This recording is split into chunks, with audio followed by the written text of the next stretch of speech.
¿Cómo están? Buenas tardes.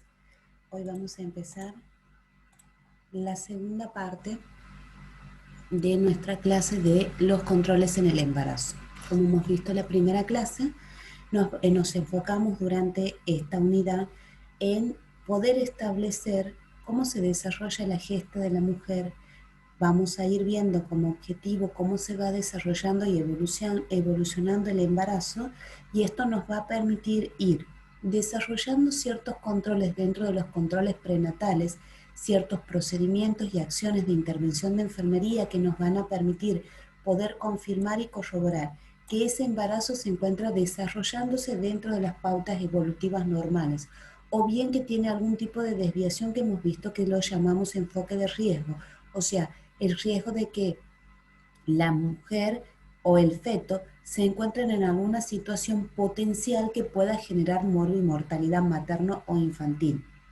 Entonces, con este enfoque de riesgo vamos a poder cambiar estos procedimientos tendientes a mejorar los controles y poder disminuir esta posibilidad de muerte y mortalidad. En la primera consulta hemos visto que las bases es lo que nosotros buscamos establecer, sería la comunicación, empezar la conexión con nuestra paciente, empezar el diálogo y la comunicación, debido a que nosotros vamos a adentrarnos no solamente en el contacto, en el control de la gesta, sino vamos a tener contacto con una faceta, primero, muy personal como es la gesta, que no es una patología en donde viene, lo vemos durante un tiempo, se recupera y se va.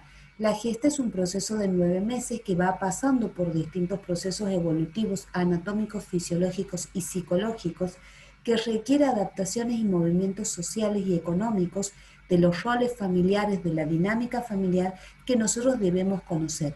Es un proceso social, porque el embarazo es un proceso social que nos involucra a todos. La incorporación de un nuevo sujeto dentro del cúmulo de sociedad nos involucra y nos desplaza a todos y nos lleva en algún momento a mover nuestros roles, pero también es un proceso íntimo, personal, que tiene mucho bagaje de cultura, de emotividad, de ansiedad, que necesitamos poder contactarnos y conocer con nuestra paciente a través de optimizar la comunicación.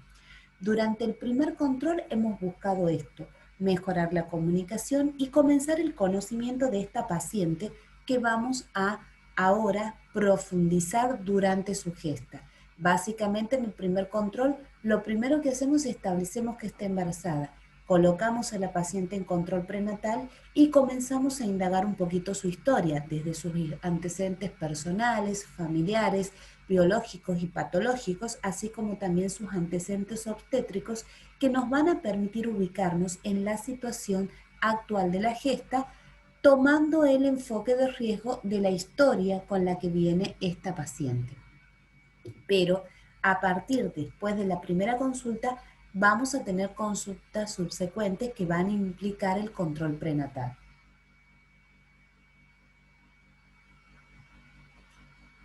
Y en las consultas subsecuentes vamos a entrar y profundizar mucho más en la comunicación, pero también en el desarrollo de la gesta. Para esto es sumamente importante que haya quedado claro. Primero, los cambios anatómicos fisiológicos que se van presentando durante el embarazo, que debemos conocer, comprender y tener siempre presentes para poder saber que esta alteración de la necesidad respiratoria en el tercer mes tiene directa relación con el desplazamiento del diafragma durante la gesta, porque la gesta ha aumentado de tamaño en el tercer trimestre. O sea, tengo que poder relacionar que hay una alteración de una necesidad en virtud de esta adaptación anatómica fisiológica a la gesta. También tenemos que tener claro el periodo en el cual se va a desarrollar la gesta, el inicio, fecha de última menstruación, y el final, fecha probable de parto. Y dentro de esto, establecer a la fecha que yo estoy realizando el control en qué edad gestacional, en qué semana me encuentro de esta gesta, para poder saber si esta situación de cambio anatómico fisiológico se ha producido en esta semana gestacional y es aquí donde debía aparecer, aquí donde no tiene que estar presente, o se ha movido hacia esta fecha. Por ejemplo, no me da lo mismo que aparezcan a las 14 semanas, que es la semana de inicio del segundo trimestre, los edemas periféricos en miembros inferiores por alguna insuficiencia que tenga relación con el retorno venoso relacionado con la gesta, que no debe estar presente, que se va a incrementar al final del segundo trimestre y que va a aumentar en el tercer trimestre por el colapso en posición acostada de la vena cava, por el peso que tiene el feto sobre la vena cava, y que aparecen los edemas como normales en el tercer trimestre, no me da lo mismo que aparezcan en el segundo al principio. Entonces, yo voy a saber que aparezcan edemas en la semana 14, no es normal y tendré que empezar a indagar si tiene relación con la gesta, si tiene relación con otro proceso de salud o enfermedad alterada, y cómo esto va a poder alterar o dificultar mi desarrollo de la gesta. Entonces, por eso es tan importante, como segunda medida, establecer el espacio cronológico en donde se va a desarrollar la gesta y el momento actual de la consulta donde estoy desarrollando el control, en qué semana estoy parada y qué esperarme de esa semana. Entonces, eso es lo que hemos venido trabajando en las clases anteriores. Hoy ya vamos a ampliar el juego y esta clase va a ser mucho más extensa con respecto a los controles durante el embarazo en consultas subsecuentes. Así tenemos. Vamos a ver que los controles se desarrollan básicamente, vamos a ver 10 controles generales o 10 espacios o 10 tópicos generales que tenemos que tener todo el tiempo presente, que son los espacios en donde vamos a realizar los controles. No son 10 controles, son muchísimos más que vamos a ver que están insertos, pero son 10 tópicos. La anamnesis, o sea, profundizar esa comunicación que hemos tenido de esa primera consulta, ese diálogo, esa investigación sobre determinadas características biológicas, físicas, psicológicas, sociales, económicas, culturales, conductuales que tiene esta mujer, la vamos a profundizar aquí. Obviamente, si hemos abierto este canal de óptima comunicación, esto va a ser mucho más fluido y nos va a permitir conocer el contexto completo tanto de la mujer gestante, de cómo se va a desarrollar e insertar este feto, este niño, así como también el contexto sociocultural y económico donde se desarrolla esta situación. Entonces, cuando yo hablo de anamnesis, hablo de mucho más que simplemente las preguntas que hacemos durante la primera consulta que tienen que ir en el carnet perinatal. La función de enfermería dentro del equipo de salud de control perinatal tiene que ver con mucho más que el llenado del carnet. Tiene que ver con este rol que tiene enfermería activo de conocer al sujeto en su integralidad biopsicosocial, que nos va a permitir conocer este continuo que vamos a tener constantemente una persona entre salud y enfermedad, pero el movimiento, o sea, no solo la situación alterada, sino todo el contexto, porque vamos a detectar otras cosas que el carnet perinatal por ahí no lo pone como situación de riesgo directo del embarazo, pero que nosotros vemos que tiene potencial riesgo o que requiere el acompañamiento de enfermería. Esta visión que tiene enfermería holística, integral, biopsicosocial, es la que nosotros vamos a ampliar en el desarrollo de la anamnesis y de los restos de los controles. ¿Qué vamos a ver? Anamnesis, examen físico, ginecológico, obstétrico, mamario, evaluación nutricional de nuestra paciente. También vamos a ver la evaluación odontológica, los estudios complementarios, vamos a ver y chequear la inmunización y desarrollarla, valoración de riesgo de violencia y actividades educativas, los tópicos sobre los cuales vamos a trabajar.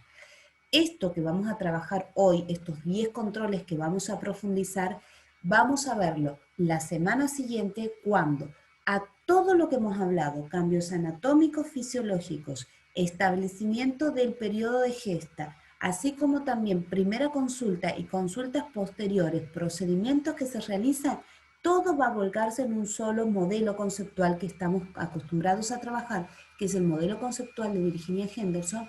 A partir de ahí vamos a ver las alteraciones de las 14 necesidades y el proceso de atención de enfermería específico con acciones independientes para desarrollarse en cada uno de los trimestres. O sea, Vamos a buscar integrar todo a nuestro vocabulario de enfermería, a nuestro quehacer profesional. Lo primero que hemos dicho que vamos a ver es la anamnesis, o sea, vamos a comenzar a preguntar, vamos a indagar un poquito más, tanto en lo que dice como en aquello que no dice, pero que nos da representaciones a través de las respuestas directas o indirectas. ¿A qué me refiero con eso? Una de las primeras cosas que nosotros vamos a consultarle, que parece una pregunta intrascendente, son razones para concurrir a la atención de salud. Esto a nosotros nos va a permitir poder ver cómo piensa, cómo conoce, cómo sabe, cómo se para dentro de la situación de gesta. ¿Por qué?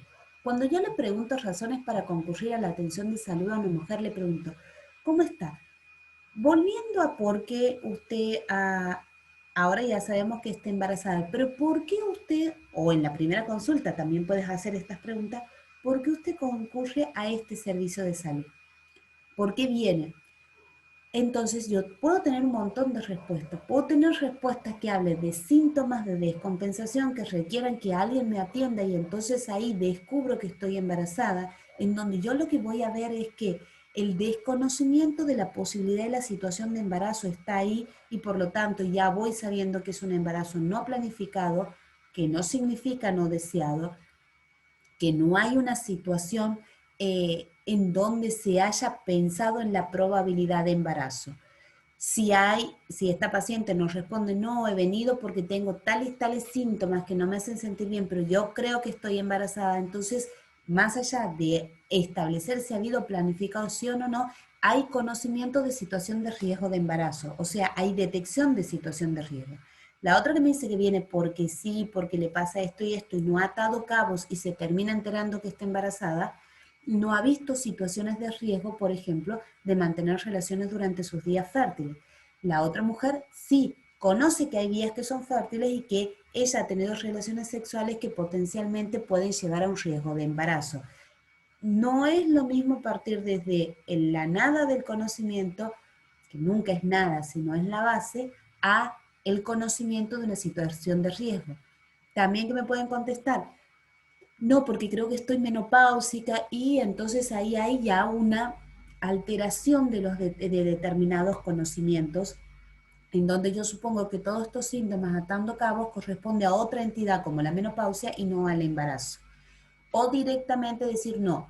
A ver, vengo a hacerme los controles porque estoy buscando y he tenido relaciones tal día y sé que hay posibilidades y que ya tendría que salir en el laboratorio. Entonces, las razones para las que yo concurro a la atención de salud me va a permitir a mí, y como les vuelvo a repetir, directa o indirectamente, mirar cuál es la concepción y el conocimiento que tiene la mujer en torno a la situación de riesgo que lleva al embarazo.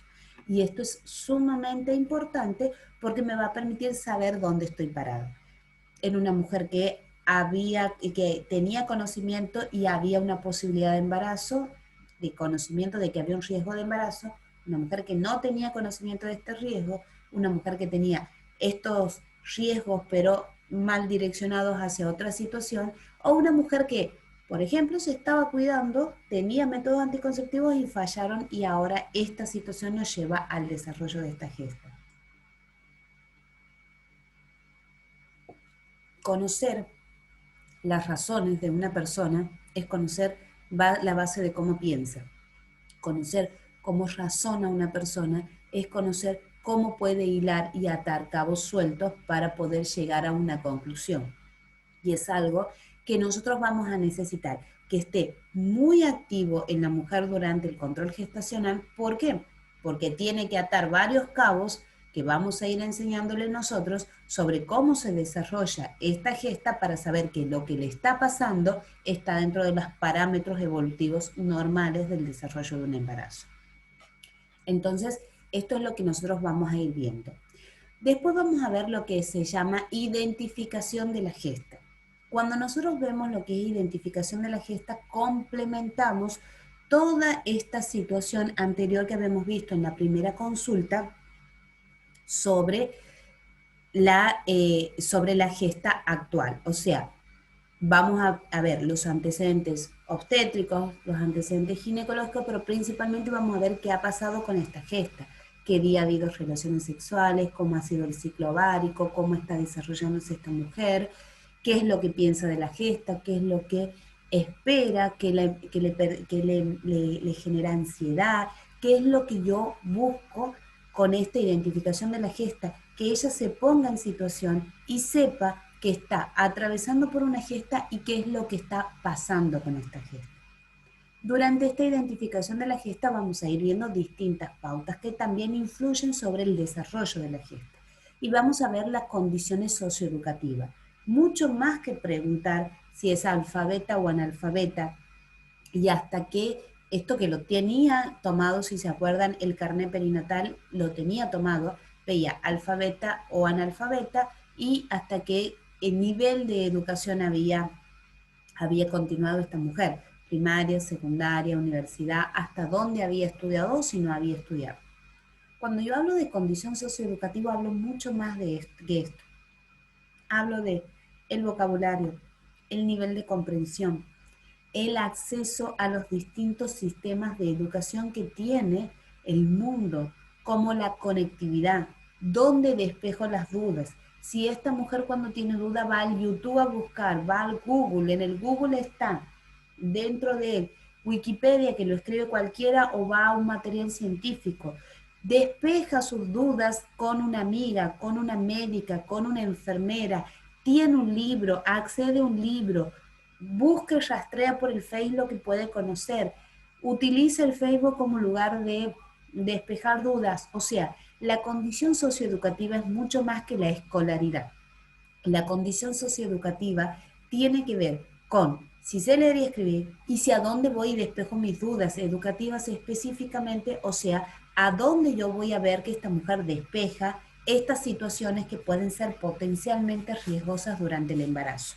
A mí no me da lo mismo que una mujer tenga una duda y la despeje en una charla de mate con amigas de la misma edad y que por ahí pueden tener o no alteraciones de determinados conceptos, a que vaya aunque sea el Wikipedia, aunque sea el Google, aunque sea el YouTube, pero que vaya a espacios en donde yo puedo chequear la información que ella ha recibido y trabajar con ese espacio para que ella pueda despejar dudas desde lugares seguros. Entonces, la condición socioeducativa implica investigar cómo ella despeja dudas, aprende y en qué velocidad aprende y con qué medios aprende para que yo pueda utilizar estos medios, por ejemplo, en el desarrollo de actividades educativas específicas o aconsejarle sitios específicos que ella pueda utilizar para despejar estas dudas.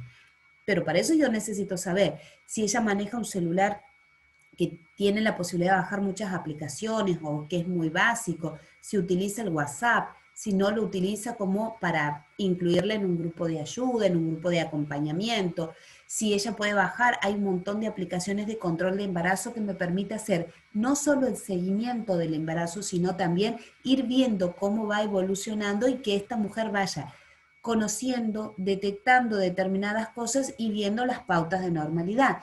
También tiene que ver cómo me voy a contactar con ella. Entonces, la condición socioeducativa es todo hoy en día lo que rodea a cómo aprendemos, en qué velocidad y qué dispositivos y herramientas utilizamos. Y debemos conocer porque esto ha sido incrementado por la pandemia, en donde nos hemos distanciado un poco del contacto humano, pero nos hemos enfocado en la virtualidad. Hemos aprendido a usar nuevos espacios y entonces tenemos que poder incorporarlo dentro de nuestros cuidados también. Después que vamos a preguntar los antecedentes obstétricos, ¿se acuerdan que habíamos visto en la primera consulta que el carnet perinatal tomaba gestas, paras, cesáreas, abortos, hijos nacidos vivos, el peso de los hijos, el aborto en qué trimestre, cuál había sido la situación, si había cesárea o no? Perfecto. Estos antecedentes obstétricos, que la verdad son muy completos los que están en el carnet perinatal, requerirán un poquito más de indagación con respecto a cuántas gestas, en qué situación se han realizado estas gestas, si estaban deseadas o planificadas, que no, acuérdense, no es lo mismo. Planificar es ponerse en condiciones para esperar la gesta y deseado tiene que ver con lo emotivo y lo sentimental de aceptación. Entonces, yo puedo tener planificado y no deseado, puedo tener no planificado y deseado o no deseado también. Entonces, tiene que ver con dos características que no son negación una de la otra. Entonces, esto vamos a ir viendo, los hijos vivos, cómo se desarrollan, en qué condiciones han nacido, por qué la cesárea. Ahí, yo les acuerdo y les había dicho, se tilda la cesárea, pero no dice por qué. La marca como un factor de riesgo porque teóricamente la cesárea, como dice la teoría, es un procedimiento quirúrgico que busca poder compensar una situación desfavorable para la mujer que la pone en riesgo porque ella no puede desarrollar por sí misma el parto. Entonces, hay que hacer este procedimiento quirúrgico para sacar el feto, para extirpar el feto que no lo está pudiendo expulsar. Pero no pregunta por qué. Y yo les he dicho, hay características y situaciones culturales en Argentina y en Santiago del Estero en donde la cesárea es electiva. Y no solamente la cesárea es electiva, y ustedes han visto por ahí en los famosos, pero cada vez se está conociendo más cuando hay poder adquisitivo, la cesárea acompañada por la liposucción. O sea, por la succión de los depósitos de grasa, que es lo que a nosotros nos servirá después como base y reservorio para obtener energía que va a generarse en la lactancia materna. O sea, ya le estoy quitando, ya vamos a ver lo que es cesárea, ya le estoy quitando una pauta importante de reserva energética para la lactancia. Entonces, ¿por qué has realizado la cesárea? ¿Por qué ha elegido esa clínica? ¿Dónde han nacido sus hijos anteriores? A mí no me da lo mismo si ha tenido 5 gestas, han nacido las 5, que 3 hayan nacido en el sistema público y 2 en el privado. ¿Por qué en el privado? Y porque ya mi marido tenía trabajo, antes no. Bien, entonces ya tiene obra social y entonces cómo cambia esto y vamos a ir vinculando cómo se han desarrollado estos antecedentes obstétricos que van a influenciar también en cómo se desarrolla, porque yo he tenido 2 gestas, mis 2 partos han sido por cesárea y parto vaginal, institucionalizados, ¿dónde? En la parte privada, pero yo la estoy atendiendo en los consultorios externos de la UPA. ¿Y dónde va a institucionalizar su parto? Y yo lo tengo pensado para la maternidad regional. ¿Y por qué he elegido ahora el sistema público? Porque he quedado sin trabajo yo y mi marido durante la cuarentena, ya no tenemos obra social y voy a tener que, y es también mi concepción del sistema de salud, voy a tener que tenerlo en el regional. Bien, entonces, ¿qué es lo que genera en esta mujer? O sea, cómo el cuidado de salud tiene relación también con una situación económica, laboral, y estos antecedentes obstétricos son importantes y van a estar relacionados también con esta situación económica laboral. Los antecedentes familiares, como les he dicho, tiene que ver con estas patologías que van a generar un antecedente dentro del cuerpo de la mujer, una predisposición genética a poder padecer algunas enfermedades que van a influir sobre el desarrollo de la gesta. Y hemos visto diabetes, hipertensión, eclampsia, TBC, perfecto. Eso es lo que nos habla el carnet perinatal, pero el antecedente familiar tiene mucho más que ver con esto. Cuando nosotros comenzamos a preguntar, su mamá está viva, está muerta, el acompañamiento familiar, cómo son los roles, cómo es la dinámica familiar. Entonces vamos a trabajar de todo, vamos a trabajar desde los antecedentes familiares de la familia de origen, y ahí lo podemos dividir en familia de origen y la familia nuclear. La familia de origen es la familia de la cual viene esta mujer y el progenitor si conocemos. Entonces, no me da lo mismo que yo tilde TBC en familiares a que yo tilde TBC en padre del hombre, sería del progenitor masculino de la gesta, que falleció hace 10 años. O sea, lo ha tenido, sí, pero no es un antecedente familiar de ahora, no ha sido antes del embarazo, o sea, no tiene la misma fuerza a que yo marque TBC de la madre de la gestante que convive con ella. Entonces, el antecedente familiar tenemos que ser un poco más específicos. A ver, su mamá, qué le ha pasado, cuántos hijos ha tenido, cómo es la familia, usted tiene más hermanos, cómo están sus hermanos, han tenido sus hijos, cómo han sido su situación de gesta, sus hermanas. Todo eso vamos a ir preguntando en la situación, en los antecedentes familiares. Y después vamos a ir a la familia nuclear. Cómo está desarrollada su familia, cómo está constituida, tiene pareja, quién es la pareja, por hace cuántos años que están juntos, qué opina la pareja de la gesta, qué es lo que está pasando con la dinámica familiar, hay más hijos, qué opinan los hijos de la gesta, cómo están establecidos los roles en la familia, quién es la que es responsable de la situación doméstica, quién es responsable de la situación económica, quién es responsable de la situación higiénica, quién es corresponsable, o sea, si hay una corresponsabilidad, que lo habíamos visto en la primera unidad cuando veíamos género y veíamos corresponsabilidad de las actividades. Entonces vamos a ver, si yo soy responsable, los demás me colaboran, no hay corresponsable. Entonces, cuando yo necesite la corresponsabilidad, cuando yo me vaya a parir, no va a quedar nadie a cargo de la casa. Entonces, ir entendiendo que hay mensajes de corresponsabilidad, no de colaboración, como dice la propaganda, y yo ya hace unos años que lo vengo trabajando. Yo no necesito ayuda, yo no necesito colaboración, yo necesito que vos te hagas responsable de algunas cosas para que esas cosas yo ya no las tenga que volver a hacer, no tenga que volver a pensarlas, sino sean tu responsabilidad. Entonces, ver cómo se maneja esta dinámica, el poder, el discurso. El poder significa a quien controla la dinámica, la conversación, el flujo de información dentro de la familia. El discurso, quién es la que lleva esta imagen familiar hacia el contexto social.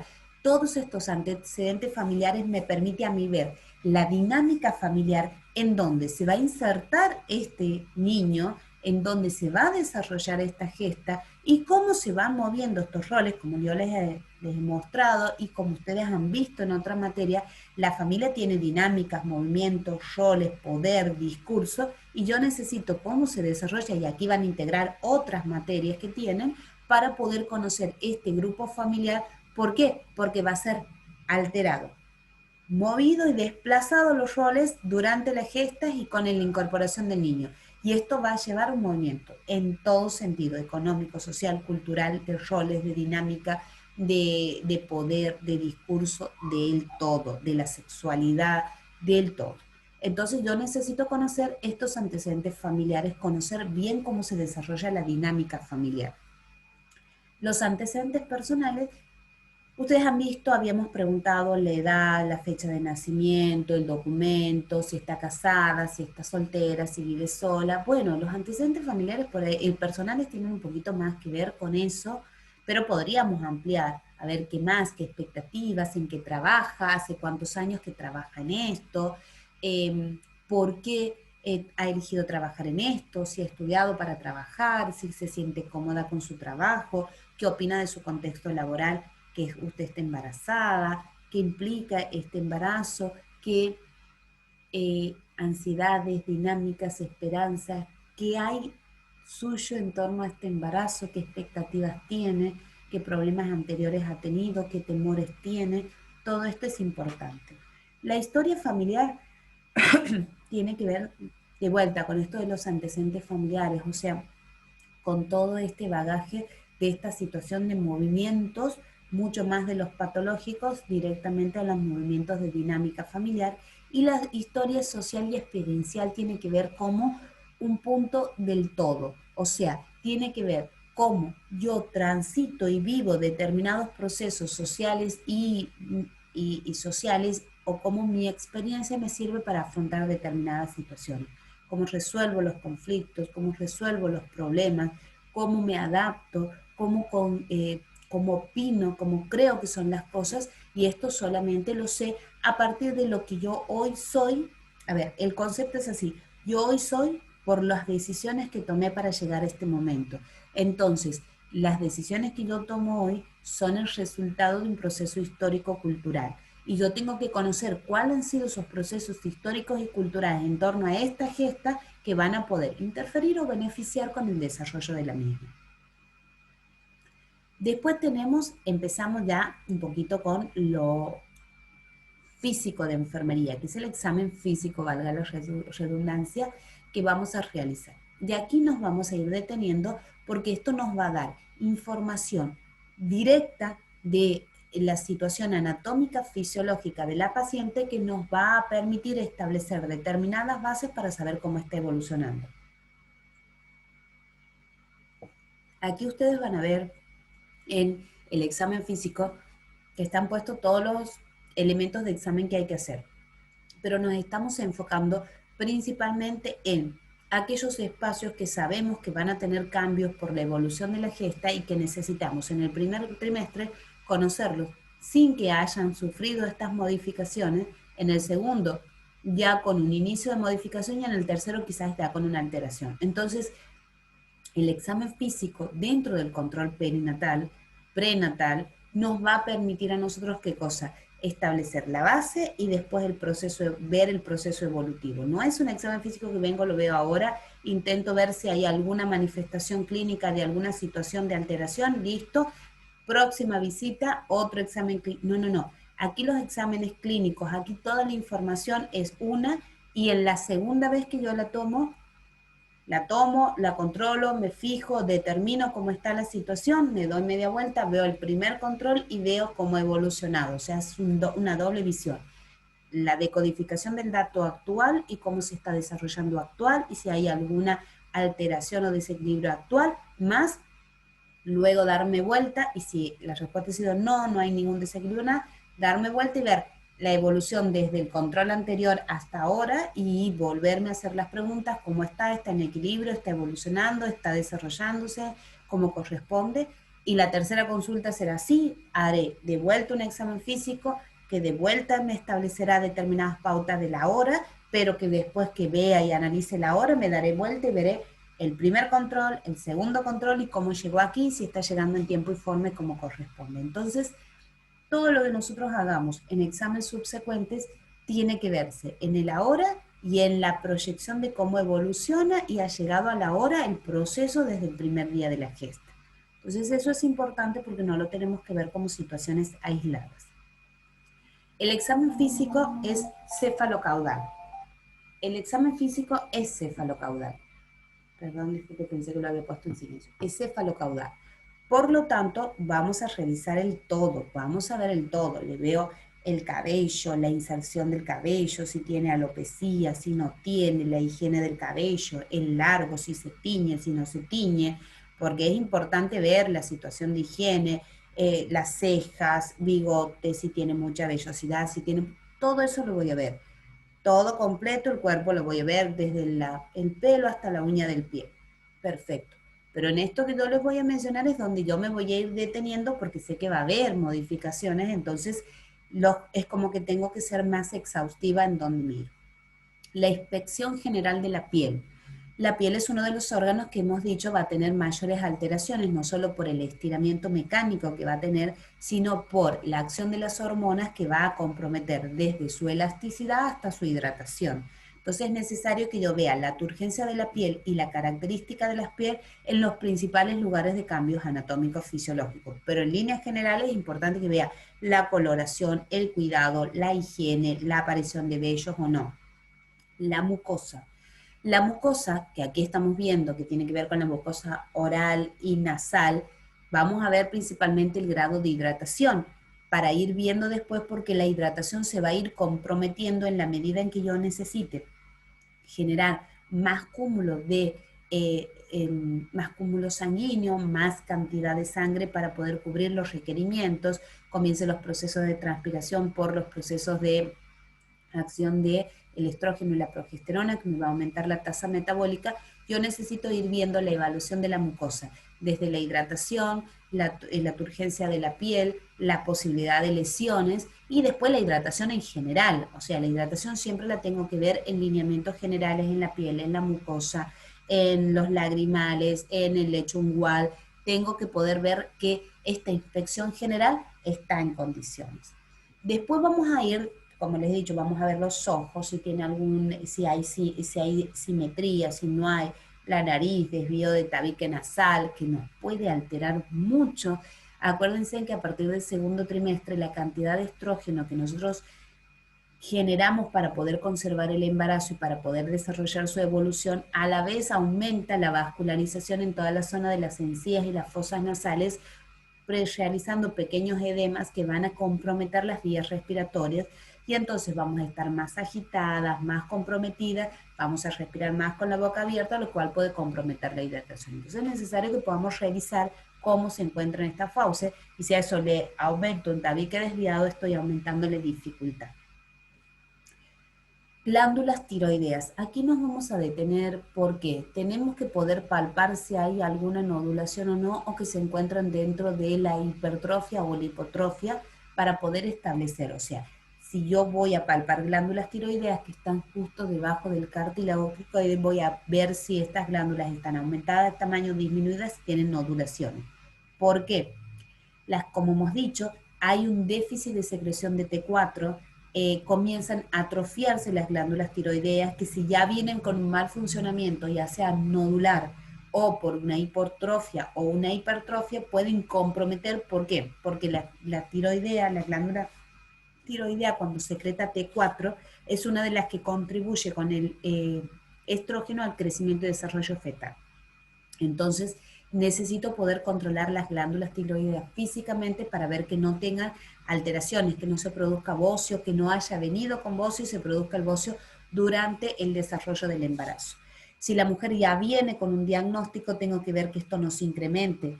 Recuerden, el déficit de T4 en el embarazo se incrementa mucho por la amplitud de la demanda y la falta de eficiencia de la glándula tiroidea, entonces esto puede llevar a una hipertrofia. Entonces tengo que poder detectarla, verla y controlarla. Y muchas veces vienen sin diagnóstico y no se diagnostica por laboratorio por X causa, la veo recién en el segundo trimestre, cuando ya he empezado a ver el déficit, cuando voy a palpar y hay nodulación, ya hay hipertrofia, y hay muchas cosas que tengo que empezar a intentar compensar. Seguidamente, ¿qué es lo que vamos a ver? Examen físico de las mamas. ¿Qué es lo que yo voy a buscar? Examen físico de las mamas, ya lo vamos a profundizar mucho más, pero básicamente voy a buscar en este primero examen físico, en esta primera inspección general, ver las características generales de la mama, cómo se encuentran insertas y desarrolladas, porque después van a tener alteraciones. Como les digo, ya la vamos a ver más adelante cuando veamos el examen físico mamario en sí. Vamos a ver el abdomen, vamos a hacer palpación y percusión lumbar, pero vamos a hacer principalmente palpación del abdomen. El abdomen va a tener muchas modificaciones, mucho desplazamiento. Cuando nosotros vamos teniendo la aparición de la panza a partir de las 14 semanas, o sea, cuando ya estamos entrando en el segundo trimestre, lo que nosotros vemos como panza no es la panza, son las vísceras desplazadas hacia arriba y el feto está en la parte púbica abajo. No es lo que tocamos el feto cuando tocamos la panza, tocamos los intestinos. Pero esos intestinos van a seguir siendo desplazados y después van a comenzar a abrirse hacia los laterales. Entonces yo tengo que poder hacer una palpación abdominal para ver que los intestinos estén en condiciones, que haya fluidos hidroaéreos, que haya motilidad intestinal, que el hígado se encuentre bien inserto debajo de los espacios intercostales del lado derecho, que no haya un aumento de desplazamiento del estómago muy por debajo, cómo se encuentra la situación de la turgencia de la piel, cirugías anteriores, algún inconveniente. Y cuando empiezo con la puño-percusión, vamos a buscar puño-percusión renal, dolor lumbar, porque todos estos espacios van a ir siendo modificados, como hemos visto en la clase de cambios anatómicos fisiológicos, por los cambios abdominales en sí, gastrointestinales, musculoesqueléticos. Después vamos a ir al examen pélvico, tanto de zona externa como interna, porque nosotros necesitamos poder conocer el lugar por donde se va a desarrollar el parto y las modificaciones que va a tener en el trabajo de parto. Tenemos que ir viendo si está en condiciones. ¿Qué vamos a ver? Aquí vamos a buscar vello púbico, cantidad, higiene, inserción, conservación, característica del labio mayor, labio menor, para ver si hay después prolapsos, descenso del suelo pélvico, lesiones, lesiones anales, lesiones de toda la zona vaginal, del ingreso vaginal. Cómo se desarrolla en la zona interna, vamos a ver más adelante que vamos a pedir Papa Nicolau, colposcopía, para ver que el canal vaginal se encuentra en condiciones. Y las inspecciones de los miembros inferiores buscando edemas antes, después, en determinado trimestre como normales. Vamos a buscar varices, vamos a buscar las inserciones de los vellos, las lesiones que puede tener la piel. algunas tortuosidades, por ahí no hay varices, pero hay cúmulos de grasa, o sea, pequeñas bolas de grasa que son, que presionan alguna vena o alguna arteria y van a producir determinados inconvenientes de circulación, cómo camina, cómo se renguea, cómo se mueve, como para ir viendo estas alteraciones que se pueden producir más adelante. Entonces, ese es el primer examen físico. En el primer trimestre me sirve para ver la mujer cómo estaría en situación sin embarazo y después trabar una situación de base que la voy a ir viendo cómo va a ir evolucionando en en distintos trimestres, en distintas semanas. Aquí esto es muy importante, la visión de enfermería, porque todas las cosas que yo les he mencionado no están en el carnet perinatal. Es parte de la visión, es parte del cuidado de enfermería y cualquier de estas alteraciones que yo encuentre no implica una alteración patológica, implica una situación de riesgo porque es un espacio que tiene una situación de alteración ahora que no interfiere con la salud, pero que cuando vaya a ser modificado por el embarazo va a tener una situación de riesgo de interferencia con la salud y si yo como enfermería logro ver en proyección esto, puedo comenzar precozmente mis cuidados de enfermería tendientes a mejorar esa situación. Por ejemplo, si yo veo que tiene varices, tiene no edemas, pero esas tortuosidades y camina medio rengueando porque le duele un poco las caderas, voy a empezar a trabajar con situaciones de estiramientos, con ejercicios pasivos de los miembros inferiores para mejorar el estiramiento muscular, para mejorar la irrigación sanguínea hacia los miembros inferiores, cuestión de que cuando haya esta alteración de los miembros inferiores en segundo y tercer trimestre, no sea tan complicado que pueda realizar actividades que promuevan el retorno venoso y eviten el incremento de estas varices y el incremento de este cansancio o este problema en la deambulación. O sea, así en cualquiera de las situaciones que hemos mencionado, si yo veo una situación que hoy no desequilibra, pero que puede producir desequilibrio, yo ya puedo comenzar mis acciones de enfermería. ¿Mm? Esto con respecto al examen físico cefalocaudal. Después nosotros, ¿qué tenemos en el examen físico? El control de las constantes o signos vitales. Y aquí vamos a detenernos porque los signos vitales son modificados y hemos visto, van a ser modificados en distintos trimestres de acuerdo a lo que yo puedo ver de los cambios evolutivos del embarazo. El primero que estamos viendo es la tensión arterial. La tensión arterial la vamos a tener que tomar sentada y acostada y siempre va a tener estos valores. Como normal, entre comillas, 116 milímetros de mercurio en sistólica y 70 en diastólica, y aquí tienen ustedes la movilidad en sistólica más menos 12 y en diastólica más menos 7. ¿Qué significa esto? Yo necesito saber cómo está el corazón en su mayor presión de eyección y en su situación de relajación en diastólica, para poder saber si hay suficiencia cardíaca para que eyecte la sangre y pueda recorrer todo el cuerpo y pueda llevar oxígeno y nutriente hacia el cuerpo, miembro inferior y materno, pero principalmente hacia el feto y la placenta. Cuando esta presión es muy por debajo y tenemos hipotensión, vamos a tener nosotros las dificultades de la llegada de sangre y oxígenos y nutrientes hacia el feto y los miembros inferiores. Pero cuando yo tengo exceso de la presión, voy a tener riesgo de ¿qué? ¿Por qué es tan importante establecer la eclampsia? La eclampsia o la preeclampsia, que estamos hablando de hipertensión en el embarazo. Esto se da ¿por qué? Por situaciones, ¿por qué es riesgosa? Porque cuando yo tengo aumento de la presión, lo principal y lo primero que vamos a aumentar es la presión sobre los pequeños vasos y arterias. ¿Cuáles son pequeños vasos y arterias?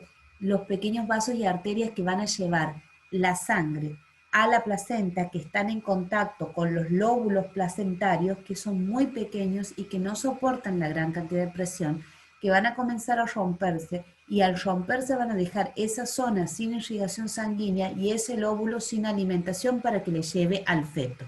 Entonces, esos sangrados placentarios también corre riesgo la eclampsia y la preeclampsia cuando yo produzco la situación de parto de que se rompan por la fragilidad capilar de tenerlo, que se estiran y que se achican por los distintos niveles de presión, por la inconstancia en el control de la presión, y esto va a llevar a la posibilidad de una hemorragia durante el trabajo de parto que pone en riesgo la vida. Entonces, es importante establecer la presión arterial de la mujer sentada y acostada, establecer los parámetros evolutivos, sabiendo que en el primer trimestre tienen que tener valores normales, en el segundo desciende levemente por la hemodilución y en el tercero vuelve a los parámetros del primero. ¿Para qué? Para que cuando se me mueva de ese parámetro evolutivo en donde yo tenga que en el primero es alta y alargo mal, en el primero es bajo y alargo con poco, o cuando recupero en el tercero, recupero muy por encima de los valores del primer trimestre de esta mujer,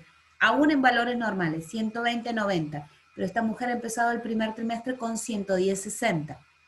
O sea que cuando ha vuelto al tercer trimestre no ha vuelto a los valores del primero, ha vuelto a valores dentro de lo normal, pero elevado para ella, y entonces yo ya tendré que ver si hay suficiencia cardíaca, si esa presión arterial no puede producir ya un riesgo de preeclampsia.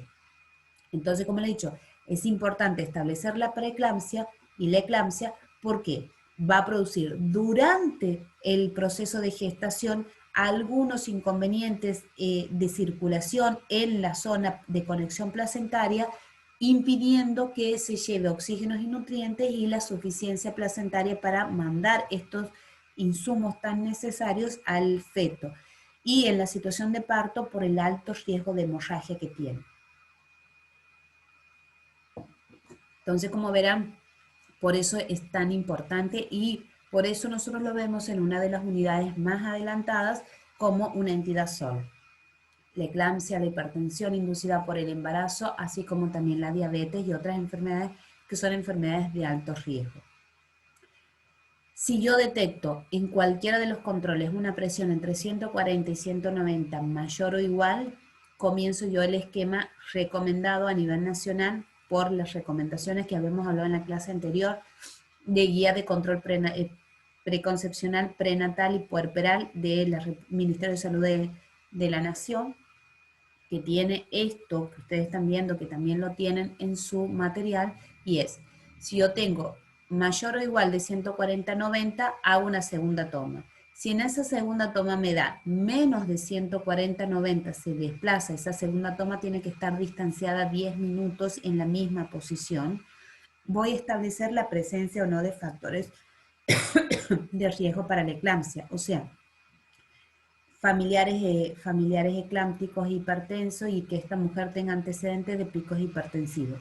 Si yo no tengo nada, bien, sigo manejando la ambulatoria, pero le pongo el control de TA como parte de los controles diarios y semanales y la cito en 7 días. O sea, ¿qué hago? Le digo, hágame el favor, contrólese por 7 días, todos los días la presión, a la mañana en la misma posición, en la misma situación, a la tarde en la misma posición, en la misma situación y tráigame todo eso anotadito, diferenciado. Ahí yo le hago una columna de mañana y una columna de tarde. Entonces la mujer a la mañana se levanta, va a la UPA o tiene el tensiómetro en la casa, se sienta, se controla la presión del brazo, bien, me anota brazo derecho, 120, y yo voy a poder sacar después una presión media para poder establecer si ha habido un movimiento o picos hipertensivos que me lleven a mí a pasar de este valor a factores de riesgo.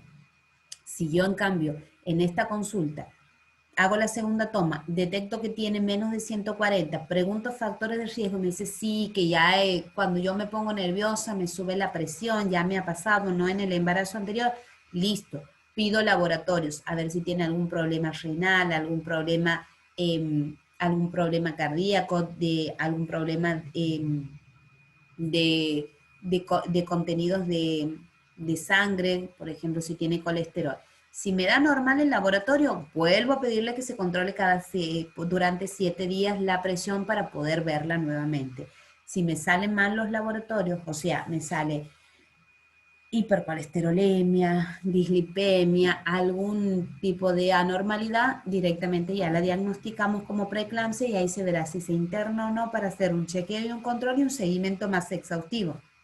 Y ahí volveríamos a la visión de riesgo, en donde cambiamos esta paciente de bajo riesgo a alto riesgo, aumentamos las frecuencias de las consultas y la cantidad de consultas, aumentamos los laboratorios complementarios que en otros pacientes no se piden y en este sí se va a pedir otros, aumentamos la posibilidad de derivación a un centro de mayor complejidad. Si yo después de esta toma, en la segunda toma, sigo teniendo 140-80, lo primero que voy es me pido un laboratorio, una ecografía. ecografía del bebé y ecografía cardíaca, laboratorio general para ver. Si los laboratorios están normales, bien, señora, seguimos el control de TA por 7 días bajo estas pautas y me vuelve a ver. Si es anormal en laboratorio, si ha pasado algo con la ecografía, si hay retardo de crecimiento, diagnostico como preeclampsia interno para ver si hay alguna otra complicación y, como les he dicho, cambio el perfil de riesgo y comienzo a aumentar y a modificar los controles. Esto está en las UPAs, está colocado y está en su dossier. Después, ¿qué más tenemos? ¿Qué más en signos vitales? Bueno, aquí empezamos a controlar el pulso central y periférico y las características. Yo necesito saber no solo frecuencia, sino necesito saber que sean simétricos, que tengan una buena amplitud, que tengan un buen relleno capilar, que haya una buena llegada del pulso y de la sangre hacia los miembros inferiores, conocer un poquito cómo es el pulso carotídeo, el cefálico, conocer un poco mucho más las características de signos vitales que solamente valorarle la frecuencia. Ustedes conocen las características del pulso, que es la frecuencia, la amplitud, la sincronía, la simetría. Bien. La auscultación cardíaca, necesito conocer dónde tengo inserto el corazón, primero y principal, que está donde yo digo que debe estar antes que se desplace, cómo se va a desplazar, y que estén bien los sonidos, que estén bien las contractibilidades ventriculares, los relajamientos auriculares, que se escuchen bien las válvulas, que los sonidos aparezcan óptimamente para saber que ese corazón es un corazón eficiente para poder desarrollar el trabajo cardíaco que se le viene adelante en el desarrollo de la gesta. La dinámica respiratoria, como les he dicho, va a sufrir modificaciones. Aquí no solamente veo la frecuencia respiratoria, veo la simetría, la ocultación de los pulmones, los ruidos, las secreciones, veo la dinámica de la respiración de las fosas, de las vías superiores, la característica de las fosas nasales porque va a haber interferencia, la saturación de oxígeno, todo eso veo. La amplitud torácica para la respiración porque va a sufrir modificaciones. Recuerden que se sube el diafragma 4 centímetros y se extiende 2 centímetros la caja torácica. Necesito ver cómo está extendiendo. Si en el primero tiene respiración abdominal, después va a pasar a respiración torácica. Y la temperatura corporal, para ir sabiendo si ya tengo procesos febriles o no, y porque la temperatura va a subir casi 1 grado, entre 1 grado y 1,5 grados durante la gesta. Y yo necesito saber de dónde está partiendo para saber que ha subido y que tiene que ver con que no está con fiebre. O sea, si me viene con 38, no está con fiebre, no tengo ningún antecedente y ella siempre maneja una temperatura de 37, bien, está dentro del grado que aumenta la cantidad de estrógeno y progesterona después del segundo trimestre. Ahora, si ella tenía siempre 36, 36,2 y de pronto me viene con 38 y es más un proceso febril que una acción del estrógeno y la progesterona. Por eso le digo, no es solo el signo visto en el hoy, es el signo visto en proyección desde el pasado y en proyección futura. Bien, después, ¿qué más tenemos? Tenemos el examen ginecológico. Aquí vamos a diferenciar lo que es el ginecológico del obstétrico. El ginecológico es el que me permite a mí ver cómo está el aparato reproductor de la mujer y que esté en condiciones. Esto lo más recomendable es que haya sido antes del primer trimestre el control o bien que esté dentro del primer trimestre. El Papa Nicolau y colposcopía, como ustedes ven aquí en la imagen, lo que básicamente nosotros vemos es el canal vaginal de la mujer, el cuello del cérvix y vemos lesiones, contenidos y secreciones. Y esto va a sufrir muchísimas alteraciones durante el trabajo de parto. Y es importante que lo veamos antes de que finalice el primer trimestre, lo realicemos y lo importante sería realizarlo mucho antes del embarazo porque después ya más no vamos a ver la característica del útero porque después vamos a tener el tapón mucoso. Y aquí es donde empiezo a preguntarle yo para conocerla, porque esto me va a permitir saber cómo ha quedado embarazada, cómo se desarrollan sus fases hormonales y después qué va a pasar cuando tengamos el puerperio. Y voy a ver las características del ciclo ovárico, la fecha de última menstruación, cuánto duraba sus ciclos, qué días fértiles, cómo se cuidaba, qué anticonceptivos tomaba, si le falló o no le falló, por qué cree que quedó embarazada. Todo eso vamos a preguntar. Todo esto que ustedes conocen ya de ciclo ovárico. El inicio de las relaciones sexuales, cuándo comenzó a tener relaciones, en qué contexto sociocultural ha empezado. no es importante, y esto yo hablo siempre con mis pacientes y con mis alumnos y con cada persona que se acerca, varón o mujer. El inicio de la relación sexual es importante para ver cómo yo asumo la sexualidad, en qué parámetro de libertad y bienestar me desarrollo sexualmente, que es una manera de comunicarme conmigo misma y con el otro.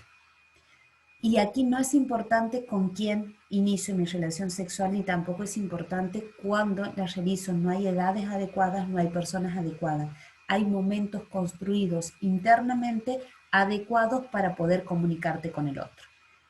Si yo no me he comunicado conmigo, no conozco mi cuerpo, no acepto mi cuerpo desnudo, no conozco qué es lo que me da placer o no, ¿cómo voy a poder compartir, comunicarme con el otro para que el otro, yo le comparta al otro qué es lo que me gusta, qué es lo que no, este es mi cuerpo, esta es mi aceptación, y poder conocer y comunicarme y ver en el otro qué es lo que le gusta, qué es lo que no, y comunicarme durante la relación sexual? Entonces, muchas veces un inicio de relación sexual forzado, o forzado no por violación, forzado por una situación cultural, por un grupo de amigas, por todo, determina cómo vamos asumiendo nuestra sexualidad. Entonces, cómo desarrollamos nuestra vida sexual es importante, y durante la gesta va a continuar, así que también necesitamos conocerlo. Si ha utilizado algún método anticonceptivo para saber cuál ha sido la falla que ha tenido, por eso estamos embarazadas. Si no, si ha probado otros, por qué los ha dejado, porque esto nos va a servir, como les he dicho, el control prenatal tiene promoción de salud. Y ya tenemos que empezar a trabajar en la planificación de próximos embarazos también. Importantísimo, si ha ido a controles médicos de rutina, o sea, nosotros tenemos las mujeres que realizar controles médicos de rutina para ir evaluando, al ser cíclicos nuestros ciclos menstruales, valga la redundancia, hay muchas posibilidades que en cada ciclo produzcan alteraciones, por eso es tan importante que nosotras vayamos a los controles médicos de rutina. Y esto implica que tengamos control de mamografía, control de mamas, Papa Nicolau, colposcopía, ecografía ginecológica, ecografía de ovarios, chequeo de laboratorios de hormonas, chequeos de laboratorios en general de otras enfermedades, control ginecológico en sí con el médico, que tengamos un médico de cabecera. O sea, y es importante que sepamos si ha hecho control de rutina, cuándo ha sido la última vez que dio su control rutina, qué es lo que le ha pasado en ese control rutina y los resultados de aquellas cosas que hayan solicitado, que nos va a permitir saber cómo está la situación ginecológica de esta mujer, que es la que va a sufrir alteraciones dentro de este procedimiento de gesta. Entonces,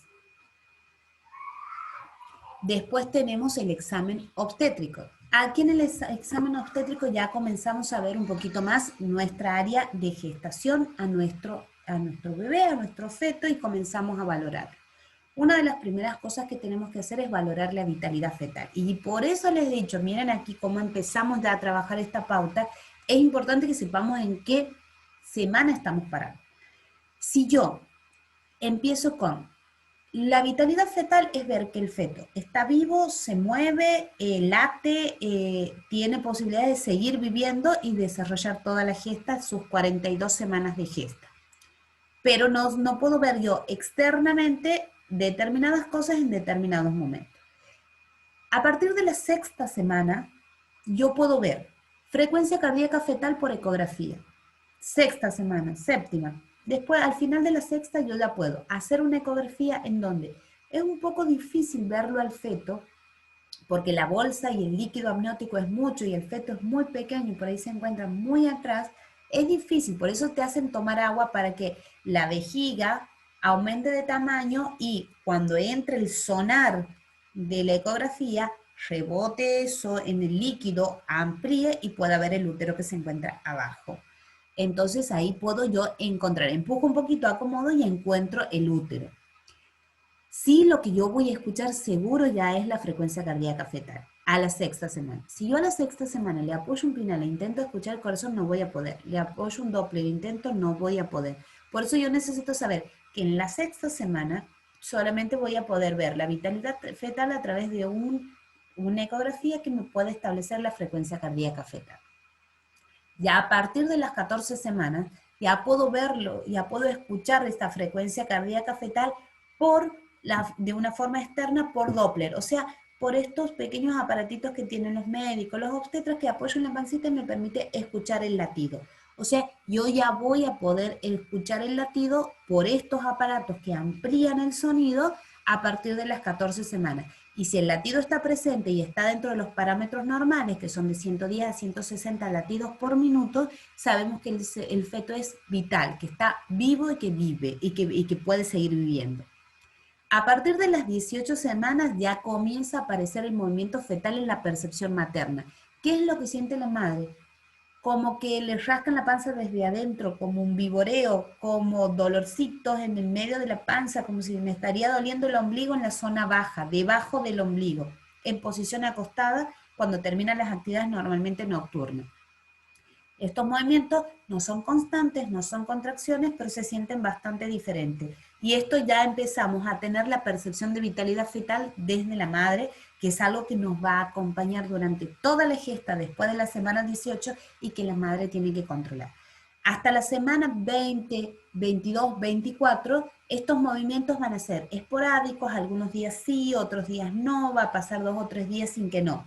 A partir de la semana 24, esto va a tener que ser prácticamente diariamente, va a tener que haber movimiento. Y cuando lleguemos ya a las 32 semanas, todos los días, varias veces por día, el feto se tiene que mover ante la palpación del abdomen, ante la estimulación, se tiene que mover, tiene que responder al movimiento.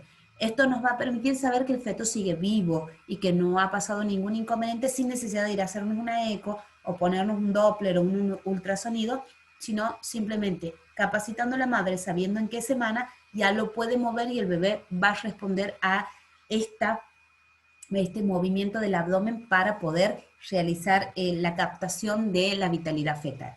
Y a partir de las 20 semanas yo ya la puedo escuchar, y aquí es donde ustedes están viendo en la imagen la frecuencia cardíaca fetal por PINAR, que es lo que ustedes tienen y que les han traído en las mochilas del PRONAFE, que es un estetoscopio especial, que es como una campana que nos permite apoyar el oído y que lo vamos a apoyar específicamente en la zona línea media del ombligo por debajo, una vez que veamos la presentación fetal, y vamos a poder ver. Cuanto más grande es el niño, más vamos a buscar la presencia del hombro fetal, que es donde yo voy a tener directa relación para escuchar el corazón. Voy a tomar el pulso materno, cuando yo veo, para saber que lo que estoy escuchando no es lo que estoy sintiendo en el pulso materno, porque por ahí en un oído inexperto se puede confundir el ruido. Entonces, primero palpo el útero, palpo el feto, ubico cómo está ubicado el feto, porque si está ubicado la cabeza hacia abajo, entonces el hombro va a estar en la zona de la línea media del ombligo. Si la cabeza está arriba, el hombro va a estar por encima de la línea media. Entonces tengo que ubicar, que ya vamos a ver cómo se ubica a través de la maniobra de Leopold, por eso se hace después de las 20 semanas, ubico la exposición, ubico la cabeza hacia cefálico podálico para poder ubicar el hombro, y sobre el espacio que teóricamente estaría el hombro, apoyo el pinar. Escucho. Voy controlando el pulso materno para saber que no es el pulso materno lo que estoy escuchando, y una vez que yo chequeo que no es el pulso materno, escucho y comienzo a contar. Es muy difícil contar 110, 160 latidos por minuto, así que lo que se escucha es el ritmo, el galope. Ese es el ritmo que ustedes van a escuchar. No es fácil contarlo, pero sí sabemos que no es el ritmo de la madre, este es el ritmo de la madre, no es el ritmo de la madre, es otro ritmo diferente. Entonces yo voy a escuchar, bien, y me voy a enfocar, ¿ok? Así es como se toma la frecuencia cardíaca fetal por PINAR a partir de la semana número 20. Es hermoso escuchar un bebé de esta manera. ¿Qué más vamos a ver? La maniobra de Leopold, como les decía, es una maniobra que va a colaborar a partir de las 20 semanas en establecer la presentación del feto. Primero me voy a ubicar yo como operador, mirando de frente a la mujer, ubicándome en la zona de los pies. Voy a agarrar y delimitar el fondo del útero, y todo esto lo tienen ustedes desarrollado en su material, y voy con las manos a poder ver y desarrollar la porción superior del límite entre el fondo del útero y la aparición del feto. Y voy a poder ir viendo y palpando el feto, porque lo que yo hago es apoyo y comienzo a buscar. Esto me va a permitir ver la primera posición, o sea, hacia dónde está ubicado el feto, y me va a permitir ver el límite superior. Bajo por los laterales para ver también si el bebé se encuentra o no transverso, si no, si yo encuentro ahí y sigo bajando y no encuentro nada, cuando lo veo lo voy a ver transverso. Entonces es importante que yo ponga el límite, comience a verlo, ahí veo los laterales, el límite del diámetro lateral del bebé. Ya no el largo, sino el ancho del bebé. Y una vez que llego al final a la zona pélvica, termino el procedimiento y veo el peloteo de la cabeza y establezco si está en posición cefálica o no. ¿Qué es lo que puedo encontrar en la maniobra de Lopo? Porque yo hago así y encuentro la cabeza arriba y ahí me hace el peloteo. Cuando yo bajo voy viendo la protuberancia de los miembros, la espalda, que es una sola continuidad, y abajo veo, cuando hago el peloteo se achica porque es la nalga. Entonces yo, fondo, laterales, límite inferior, confirmo por el peloteo si está en la cabeza. Después me desplazo hacia la cabeza de la madre y ¿qué es lo que hago? Controlo si he confirmado que está en la cabeza, cuál es la posición para poder establecer cuál es el hombro, y ahí comienzo el pinar. Esta maniobra de Leopold se hace a partir de las 20 semanas y me permite saber la presentación fetal, cefálica, podálica, transversa, y me permite principalmente saber cómo se está desarrollando y poder ubicar el hombro para poder hacer el pinar y poder escuchar la frecuencia cardíaca fetal. Como les he dicho, esto está desarrollado en su material.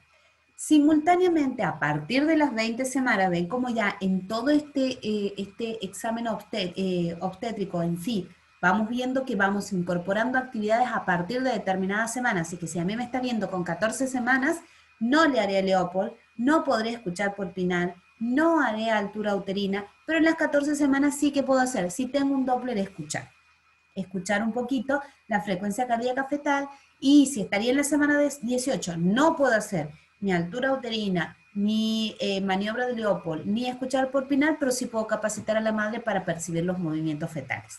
O sea, cosas puedo hacer. Después voy sabiendo por semana qué es lo que más puedo agregar. Y a partir de las 20 semanas, o sea, las 20 semanas ya estamos a la mitad del segundo trimestre, comienzo a medir la altura uterina.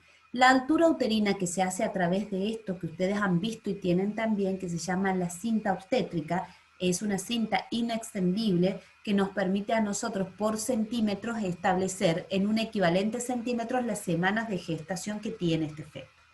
Yo lo puedo hacer a partir de las 20 semanas. Yo tengo que saber que en el control de hoy estoy en las 20 semanas, y para eso se acuerdan que hablábamos de usar el gestograma. El gestograma me dice que estoy en las 20 semanas y el mismo gestograma me da a mí la indicación de cuánto debería medir mi altura uterina. ¿Cómo la mido a la altura uterina? Comienzo. Lo primero que veo es la zona púbica. Meto mis manos en la zona púbica y pongo en línea cero ahí, el día cero. Y después, como es inextensible, pero yo sé que viene doblada y necesito que no permanezca doblada, la pongo a la cinta entre medio de los dedos y la desplazo. ¿Ok? Espérenme un segundo. Bueno, volví. Acá estoy. Perdón, me he ido a traer algo. Volvamos a latido cardíaco fetal un momento. Pinar. Me olvidé que lo tenía. Pinar. Pinar, entonces, ¿qué hago yo? Como les he dicho, determino dónde está la presencia, lo coloco en el oído, coloco el feto y lo puedo escuchar. Es hermoso. A mí me gustan mucho más los de madera, pero vienen también de acero inoxidable que les ha venido a usted. Hermoso, nos va a permitir a nosotros escuchar. Es un cono que amplía el sonido y me va a permitir a mí apoyarme bien tranquilo y escuchar. ¿Lo puedo hacer con estetoscopio? Sí, pero esto tiene una amplitud que no tiene el estetoscopio. Y después, con respecto a la altura uterina, esto es lo que ustedes tienen, la cinta obstétrica, que de un lado me da las semanas y me permite establecer cuáles son los criterios que esta semana voy a tener como normales. Entonces, si yo, por ejemplo, tengo que estamos en la semana número 30, me va a establecer que para la semana número 30 la altura uterina debería ser entre 24 y 29 centímetros, la ganancia de peso debería ser entre 7 y 13 kilos, el peso fetal estimado debería ser entre 1 y 2 kilos y las contracciones uterinas ya deberían aparecer en 8 por hora. Toda esa información, ¿ven? Toda esa información es la que me da la cinta obstétrica, pero que también me da el gestograma. Una vez que yo sé por el gestograma en qué semana estoy parada, por FUM, por fecha de última menstruación, voy a decir, bueno, estoy parada por encima de la semana 20, voy a medir altura uterina. ¿Qué es lo que estoy buscando? Esto, estoy buscando entre 23 y 29 centímetros. Entonces, voy a colocar mis dedos en el fondo. Vean, aquí está la técnica, aquí también les permite describir la técnica. Aquí tienen la técnica. A ver, ahí se ve. Lo primero que pongo es mi mano en la zona púbica, bien determinado donde yo había visto la cabeza. O sea que yo mido desde el hueso púbico, donde yo sé que está alojada la cabeza del niño, pongo el 0. Sostengo ahí, coloco bien, agarro, ven que está doblada, siempre viene doblada, entonces, porque así se guarda. Entonces, pero es inextensible, está hecho de un material inextensible. La pongo entre mis dedos y extiendo. ¿Cómo? Extiendo así, hasta que toco ese fondo del útero que yo he palpado en la maniobra de Leopold. Entonces yo tomo, esperemos un segundo.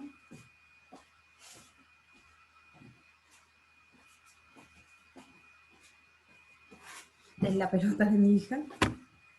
Entonces, yo tomo la zona púbica, el hueso púbico, ahí agarro los dos dedos para ir extendiendo hasta que yo toco el final del fondo del útero y establezco cuántos centímetros. Esta pelota tiene 26 centímetros, o sea, 26 centímetros de altura uterina correspondiente dentro de los límites que para las 30 semanas habíamos hablado que tenía que ser entre 24 y 29 centímetros. O sea, esta sería la altura uterina que tendría una mujer acostada si estaríamos midiéndole con la cinta obstétrica. Y esto me permite medir todo. No hay interferencia si hay madre o si hay una gestante obesa. ¿Por qué? Porque cuando la mujer se acuesta, la grasa se desplaza hacia los laterales y lo único que queda sobresaliendo, porque tanto la columna como los intestinos presionan hacia arriba, es el feto. Así que siempre lo que vamos a estar midiendo es feto. Como ustedes ven en la imagen de esta panza que ya es muy grande, siempre lo que vamos a estar midiendo es feto. No estamos midiendo grasa abdominal por obesidad.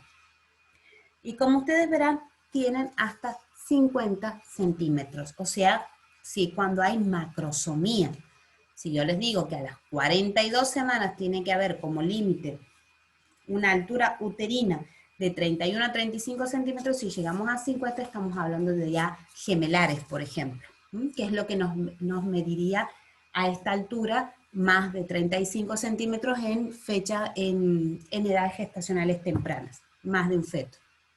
Entonces, la altura uterina nos permite establecer el nivel de crecimiento del feto y si este nivel de crecimiento es correspondiente o no para la edad. Y ahí volvemos. ¿Se acuerdan que habíamos hablado que el gestograma les hablaba de percentil, P90, P10? Los percentiles, no sé si lo han visto en otras materias, son estudios generalizados que se hacen por poblaciones de las mismas características. En este caso son las poblaciones latinoamericanas, que nos permite establecer cuáles son, dentro de los marcos de normalidad, el mayor valor que se ha alcanzado como estándar. Se hace un estudio y seguimiento de determinados casos y se saca el límite mayor dentro de lo que se considera normal y el límite menor. El P90 es el límite mayor, es lo máximo que consideramos en algo para que siga ubicado dentro de la normalidad. Y el P10, P5, hay distintos P, pero los P inferiores, menos de 10, son dentro de los marcos de normalidad lo mínimo que se puede alcanzar antes de haber alguna alteración. Entonces, ¿qué es lo que significa? El percentil menor de 10 es el límite inferior para que estemos dentro de la normalidad. Y el P90 es el límite superior para que estemos dentro de la normalidad. Si yo estoy dentro del P10 y P90, estoy perfecto, estoy desarrollándome dentro de la normalidad. Si yo estoy por encima del P90, estoy aumentada en el desarrollo. Y si estoy por debajo del P90, del P10, perdón, estoy disminuida en el desarrollo. ¿Por qué es importante? Porque si yo tengo una altura uterina, ¿se acuerda que hablábamos de 30 semanas como ejemplo, que me daba como P90 el 29 y como P10 me daba el 24? Si yo estoy con una altura uterina de 32 y no es embarazo gemelar, o sea que me estoy superando en 3 centímetros al P90, quiere decir dos cosas. Puede decir que me van a llevar a mí a confirmarlo con otros estudios complementarios, pero me está diciendo, hay un feto más grande de lo correspondiente o hay más líquido dentro de la bolsa. No hay otro. Anda a hacer una ecografía a ver cómo está ese niño. Si es macrosomía, diabetes gestacional o algún otro problema metabólico. Si es líquido, polidramio, o sea, también demasiado líquido que le está quitando espacio al bebé. Entonces, yo cuando establezco que está desviado por encima del P90, voy a ver mi enfoque de riesgo y cambio mis controles. Y si de pronto decía que el P10 era en 23-24 y yo lo tengo con 20 de altura uterina, me está diciendo que hay un retraso de crecimiento intrauterino. El bebé es demasiado chiquito, no está creciendo a la velocidad y necesita intervención inmediata. Lo mismo pasa con el establecimiento del peso materno, con el diámetro abdominal del feto, con el peso fetal, con la talla fetal. Esto, el gestograma les ha dado, ¿se acuerdan? Yo les decía, quiero que lo vayan viendo, ya lo van a entender, nos da los percentiles de los parámetros de desarrollo. El primero es la altura uterina, que nos va a permitir, nos va a permitir ver el indicador de crecimiento fetal. Si está creciendo bien, si está creciendo mucho, si está creciendo poco. Y dentro, después de los exámenes, vamos a ver, como les había dicho, el examen mamario. Vamos a ver las características generales de la mama, cómo está la piel, si hay lesiones, si hay prótesis. Vamos a ver que las mamas se encuentren simétricas. Vamos a ver el diámetro y el volumen mamario. Si tengo muchas mamas, voy a tener mucho más desplazamiento, dolor del hombro. Y se acuerdan que hablábamos del dolor del túnel carpiano. La aparición o no de nódulos y vamos a hacer la revisión. Esto es las características mamarias generales. Y vamos con las características mamarias específicas que van a sufrir modificaciones, que son areolas y pezón. Tenemos que aprender a conocer el color, la pigmentación y si el pezón se encuentra hacia adentro invaginado o hacia afuera erecto. Porque en el segundo trimestre el pezón se comienza a erectar. En la pigmentación de las areolas y del pezón empiezan a aumentar y se oscurecen, tendientes a mejorar la característica y grosor de la piel que nos permita soportar después la succión de la lactancia materna. Y vamos a comenzar en el segundo trimestre a ver la aparición de secreciones, por eso es importante que realicemos la compresión del pezón para ver si salen o no secreciones y cuáles son esas características que tienen que ser cerosas blancas y que estas van a ir incrementando sin que sea un chorro de leche. Acuérdense que la lactancia está inhibida por la acción del estrógeno y la progesterona durante el embarazo y que se activa 24 horas después del parto con el declive automático del estrógeno y progesterona por que se sacó y se expulsó el feto. Entonces yo voy a ver eso, la característica, el cambio de turgencia de la piel, la hendidura del pezón, las secreciones del pezón y también la línea esta de fruncimiento que habla de la línea esta por debajo si llega a haber algún declive, que me llega a ver que la mama, que la glándula mamaria se está separando de la musculación. Todo esto lo vamos a controlar nosotros cuando veamos este examen mamario. Bastante extensa esta clase, yo sé, es cansadora, pero bueno, tenemos todavía un camino por delante. Esta clase hay que tomarla con un apuntador y con mucha paciencia y en partes.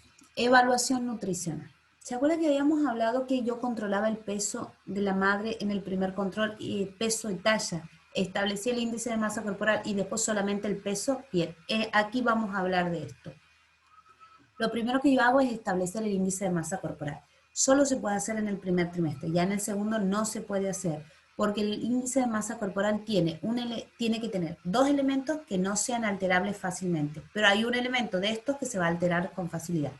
El índice de masa corporal es la proporción que es el resultado de el peso para la talla, o sea, la proporción de peso de acuerdo a la talla que se tiene. La talla no se va a modificar, o sea, la gesta no aumenta ni baja de talla. Yo no voy a ser ni más alta ni más baja durante la gesta, voy a tener la misma altura, pero sí va a modificarse mi peso. Durante el primer trimestre, la modificación de peso o el peso que tiene la mujer es un peso que no tiene incidencia del desarrollo fetal. No es el feto el que está pesando, no es el útero el que está pesando. Al final del primer trimestre, el útero pesa 400 a 500 gramos con mucha suerte, con feto adentro, por lo tanto no mueve en gran medida el índice de masa corporal. Por eso esto, el peso dividido la altura, la talla por talla, me va a permitir a mí establecer un índice de masa corporal, o sea, si este peso es suficiente para la talla. Solo lo hago en el primer trimestre y después ya solo controlo peso. ¿Qué hago después de establecer el índice de masa corporal? Categorizo el índice de masa corporal. ¿Qué quiere decir eso? A ver, esto me va a dar un resultado que va a ir entre, siempre de 2 dígitos, entre 18 y 40. ¿Y qué me va a decir? Si esta mujer tiene un índice de masa corporal menor de 18, quiere decir que es muy delgada, o sea, que su peso es poco para su talla. Y estoy partiendo en el desarrollo del peso de la mujer durante la gestación muy de abajo de los límites. Si el índice de masa corporal me da entre 18 y 24.9, es un peso normal, o sea, es un peso óptimo para la talla que tiene esta mujer. Si a mí me da entre 25 y 29.9, está excedida de peso. Hay más peso del que necesita esta talla, pero todavía no es patológico. Y si me da de 30 a 34, obesidad grado 1, de 35 a 39, obesidad grado 2, más de 40, obesidad grado 3. O sea, una vez que yo establezco el índice de masa corporal, categorizo el peso y sé que ese índice corresponde a una mujer que se encuentra normal de peso para su talla, baja peso para su talla, o obesa o excedida de peso para su talla, y sé de dónde estoy partiendo. ¿Por qué? Porque el peso se va a modificar, no por las acciones. A ver, el peso, ¿por qué se modifica? Por dos factores. Ingesta en relación a la pérdida. O sea, yo como aumento de peso, ingiero más de lo que pierdo, o ingiero pero no pierdo nada. ¿Ok? ¿Y por qué bajo de peso? Porque ingiero menos de lo que pierdo y pierdo mucho más, o aumento la pérdida. Así es como se hace básicamente las modificaciones generales del peso. Yo tengo que poder establecer esto, índices de masa corporal, y categorizar para poder saber de dónde estoy partiendo, porque el peso va a sufrir modificaciones que no tienen que ver ni con el aumento de la ingesta, ni con el déficit del gasto, sino tienen que ver con el crecimiento fetal. Así que va a haber modificaciones, sí o sí va a haber modificaciones. Y entonces ahí yo, cuando establezco como segunda parte la categorización, sé de dónde estoy partiendo. Y si mi índice de masa corporal me dice normal, bajo o alto, voy a tener riesgo. Normal, bajo riesgo. Bajo o alto, tengo riesgo ya. Entonces ya la voy a poner como riesgo. ¿Qué es lo que ve? Aquí ustedes tienen las conductas. Evaluación y seguimiento de la consulta de rutina con el peso y evaluación y seguimiento rutinario del peso en cada consulta, interconsulta con la nutricionista, establecimiento de calidad y cantidad de nutrientes que tienen que ingerir, educación alimentaria. Esto va prácticamente para todo. Lo que va a cambiar es la evaluación nutricional y el establecimiento de la cantidad y calidad de ingesta de alimentos. En un bajo peso se aumentará no solo la cantidad, la frecuencia, sino las características, y en el sobrepeso se disminuirá, no en gran medida, porque no se pone a dieta una embarazada, sino se organizará la comida tendiente a mejorar la nutrición y poder cambiar las características de la alimentación tendientes a disminuir aquellos alimentos que producen exceso de peso. Pero estos son los lineamientos generales de las acciones que hay. Si estoy normal de peso, hago esto. Si estoy bajo peso, estoy en alto riesgo, hago esto. Si estoy en sobrepeso, estoy en alto riesgo y hago esto. Perdón. Luego, cuando yo establezco esto, puedo hacer el control de ganancia de peso, que es a partir del segundo control, es cuando yo, si estoy en el primer trimestre, estoy en el segundo, y a partir del segundo control, teniendo la base del índice de masa corporal del primer peso y talla, voy viendo cómo va ganando. Y esto es importante. Hay un estándar, o sea, tomando en cuenta cuánto pesa el feto, cuánto pesa la bolsa, el líquido amniótico, la placenta, y los depósitos de grasa que luego van a servir para la lactancia, hay un aumento estándar de peso. O sea, el aumento estándar de peso son aproximadamente 9 a 10 kilos. Entonces, sobre eso hay recomendaciones de ganancia de peso. Si yo tengo una mujer bajo peso, la recomendación es que se aumente todo el peso que corresponde entre 12 y 18. ¿Por qué? Porque de 10 a 12, de 9 a 10 serán lo que corresponde al feto y después será ganancia de peso de ella que la va a necesitar para la lactancia. Si una mujer está en un peso normal, vamos a pedirle que gane peso entre 9 y 10 kilos, que es lo que básicamente va a necesitar, y como estándar entre 11 y 16 por los edemas, por la adiposidad y por todo lo demás que se va a ir perdiendo en el posparto. Si tengo un alto índice de masa corporal, recomiendo que gane poco peso, no más peso. ¿Para qué? Para que gane el peso mínimo. Igual, fíjense, seguimos entre 7 y 11 kilos, porque sigo cubriendo la demanda de que el feto igual va a pesar 9 kilos. O sea, el feto, la bolsa, la placenta y el líquido amniótico pesan 9 kilos. Lo que yo voy a hacer aquí es que eso se cubra, pero que no gane peso la madre. En el primero yo busco que se cubra lo del feto más el ganancia de peso de la madre. En el segundo se cubra lo del feto más algo que ganó la madre. En índice de masa corporal alto o en obesidad, yo lo que busco es que se cubra solo lo del feto y no se aumente de ninguna manera el peso extra en la madre. ¿Ok? Entonces estas son las sugerencias. ¿Cómo las sé yo? Y yo voy viendo cómo va ganando peso la madre. Y esto lo hago que dentro del carnet perinatal hay un espacio en donde me permite físicamente ir poniendo los distintos pesos de acuerdo al índice de masa corporal e ir viendo cómo va haciendo la ganancia de peso. Entonces yo voy viendo, ves, la semana de amenorrea, o sea, desde la fecha de última menstruación, cómo ha ido ganando peso. Aquí solo veo, entonces yo tengo en el eje que convergen en punto cero, estamos hablando de cero incremento de peso y cero semanas de amenorrea, o sea, fecha de última menstruación. Y después yo tengo a las 15 semanas, desde esa fecha, ¿cuánto he ganado de peso? He ganado 1 kilo, 3 kilos, 2 kilos, 7 kilos, ¿cuánto he ganado? Y ahí veo, hasta la semana 40, ¿cuánto he ganado? 15 kilos o más. Si he ganado más, me estoy yendo fuera de los parámetros de ganancia de peso. Las curvas tienen que ser así y esto me va a permitir a mí ver si hay este tipo de curva. Vamos a ver que hay una inconstancia en la ganancia de peso.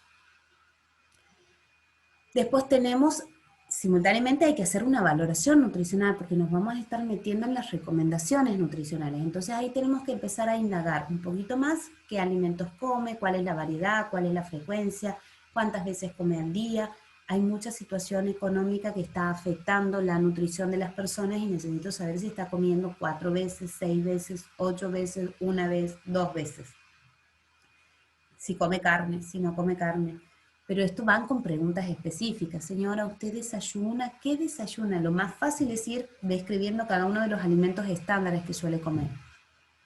La frecuencia de los alimentos, qué tipo, qué cantidad, si come fruta, si come verdes, qué verdura le gusta, qué verduras no le gusta, qué verduras podría incorporar, qué sabe cocinar, qué no sabe cocinar, qué verduras no incorporó porque no sabe cocinar. Entonces, eso es importante. ¿Dónde adquiere? No me da lo mismo que adquieran los alimentos en la verdulería y la despensa, que vaya y los enfrice porque va a la verdulería una vez cada 15 días por los nutrientes. No me da lo mismo que vaya y haga la adquisición una vez al mes en el supermercado y después ya no tiene más plata porque usa la tarjeta alimentaria y después tengo que ver cómo me organizo, porque estas pautas de adquisición me va a permitir a mí poder chequear cómo está organizando esa compra. Las pautas culturales, Ustedes fíjense en por dónde largamos la compra, por los fideos, es lo que más compramos, o sea, la cantidad de carbohidratos, pero lo que menos compramos es fruta. Entonces también tenemos que ver estas pautas culturales y cómo yo comienzo estas modificaciones tendientes a mejorar la nutrición. Entonces, ¿qué suele comer usted? ¿Por qué elige eso? ¿Por qué le gusta? ¿Por qué hace la papa frita para hacer la tortilla de papa? No la hace al horno, no la hace hervida. Porque mi mamá la cocinaba así. ¿Y usted ha probado otra forma? ¿Y qué le parece si la hace un día hervida y vemos si sale mejor hervida para hacer una tortilla de papa? Entonces vemos esas pautas culturales. Yo cocino como me enseñó a cocinar mi mamá y como se cocina en Santiago del Estero.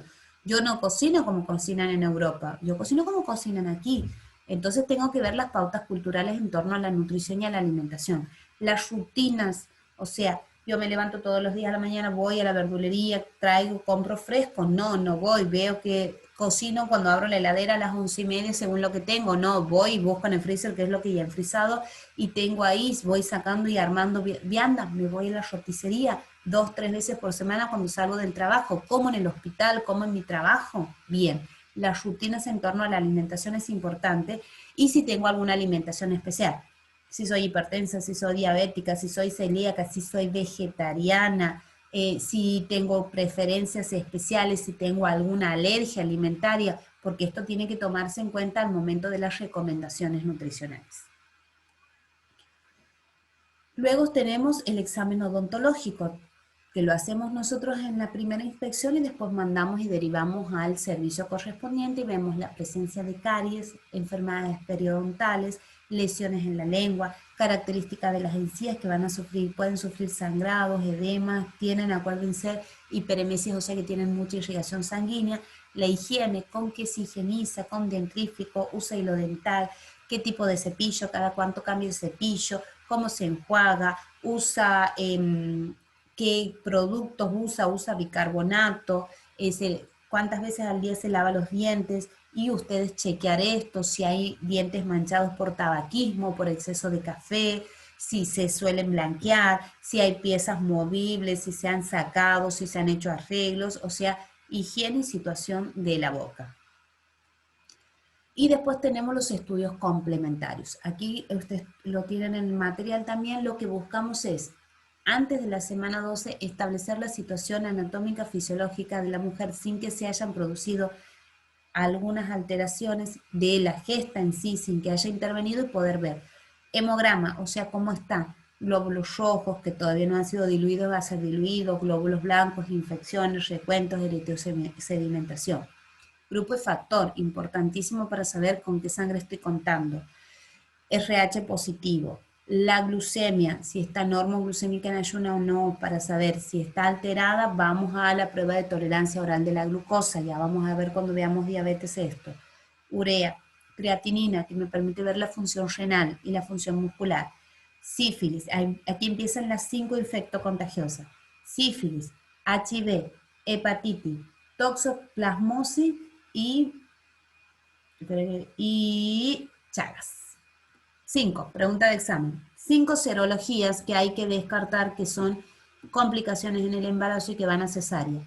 Sífilis, HIV, hepatitis B, toxoplasmosis y Chagas endémico en Santiago del Estero y en la zona norte.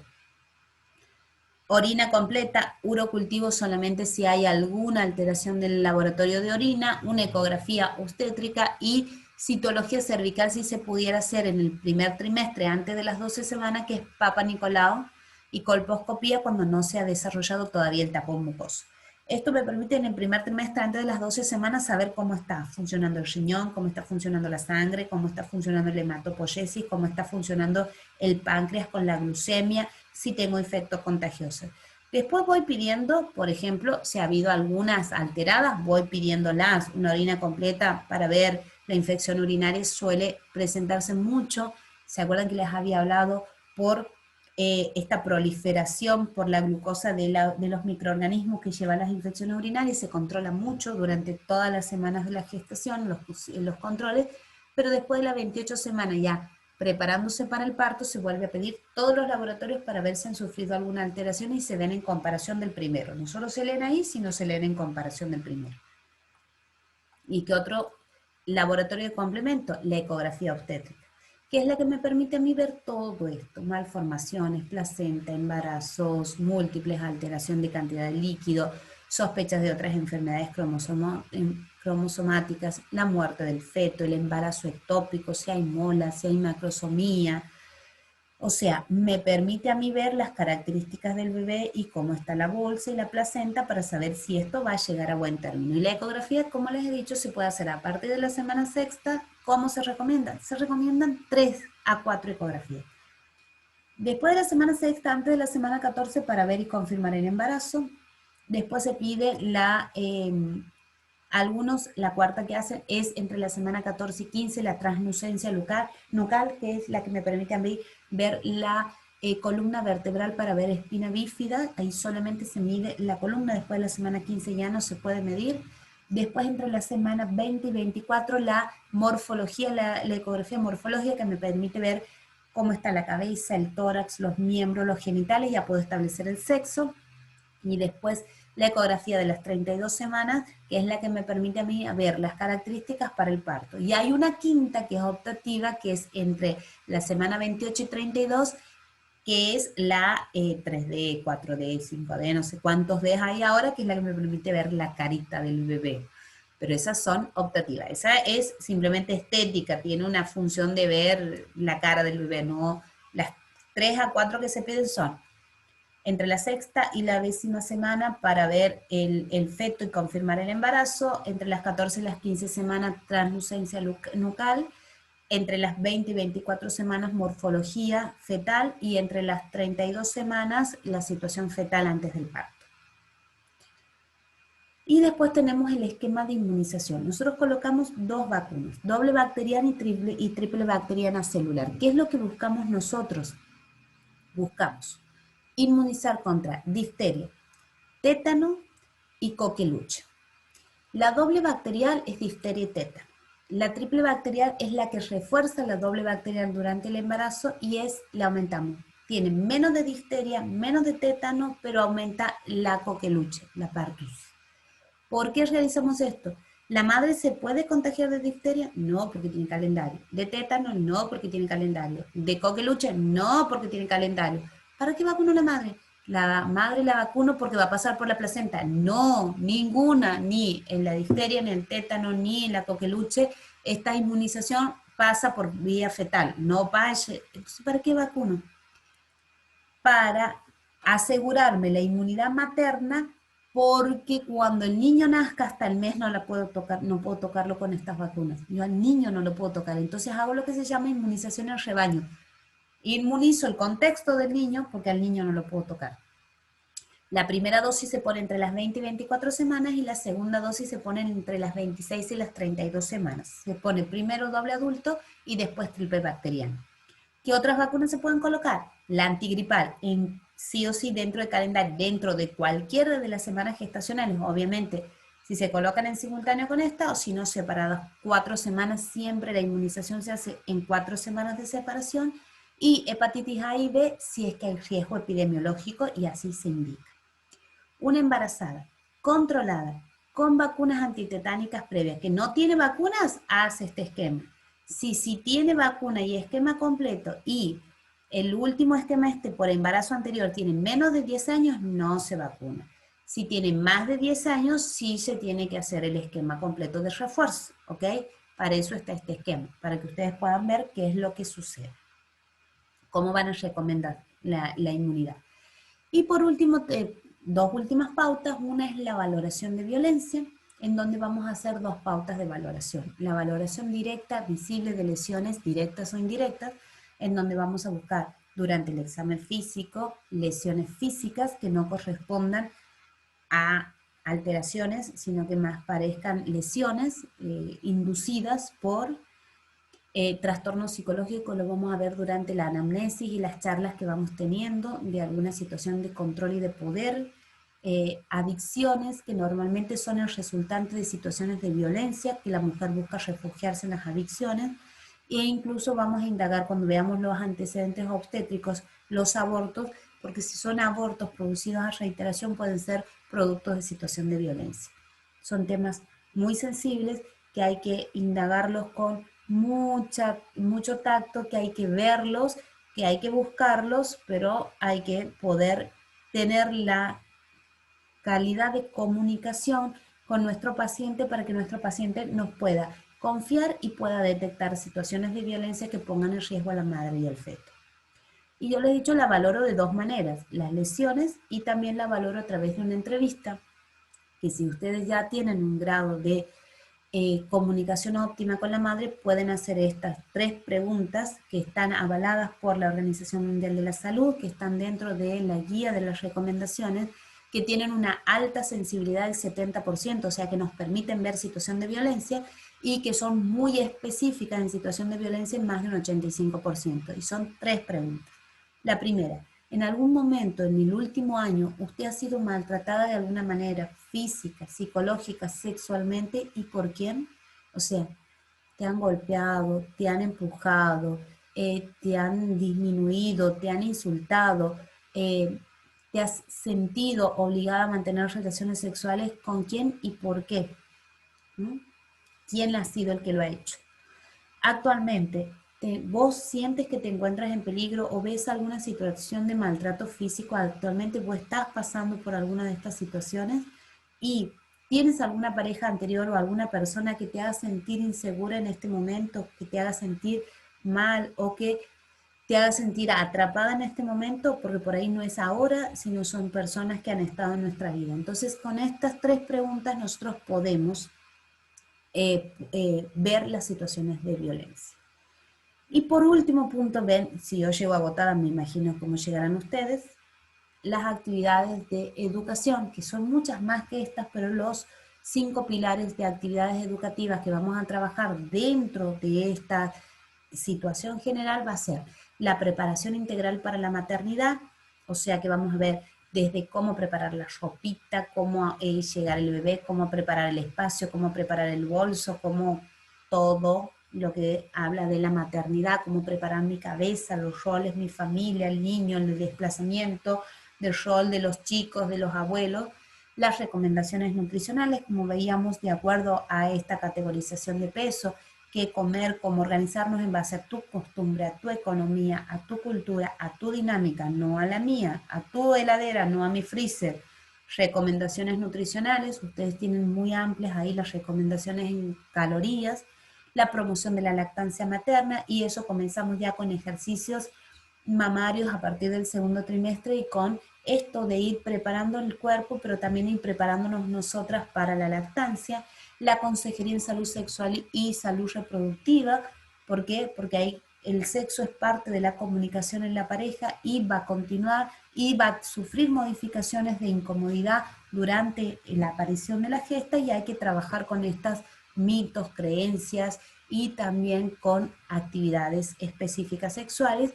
Y vamos a trabajar adicciones y embarazos, que tienen que ver desde adicciones a drogas pesadas, adicciones a medicamentos controlados, así como también otras adicciones a otras situaciones que pueden llevar desde, o sea, adicción a la compra, en donde pueden llevar a poner en situación de indefensión a la mujer, y tenemos que poder trabajar. Entonces, estos son los controles. La semana que viene vamos a trabajar desde la perspectiva del proceso de atención de enfermería y vamos a poder verlo desde nuestro quehacer profesional, como a toda esta información que hemos recibido por estos controles la categorizamos dentro de la valoración, pero nos van a servir como puntapié para un plan de cuidados estandarizado sin necesidad de ningún diagnóstico de enfermería, pero que nos permita poder controlar la evolución normal del embarazo. Una clase extensa, bastante larga y pesadita, así que bueno, los estoy viendo la semana que viene. Cariños, cuídense.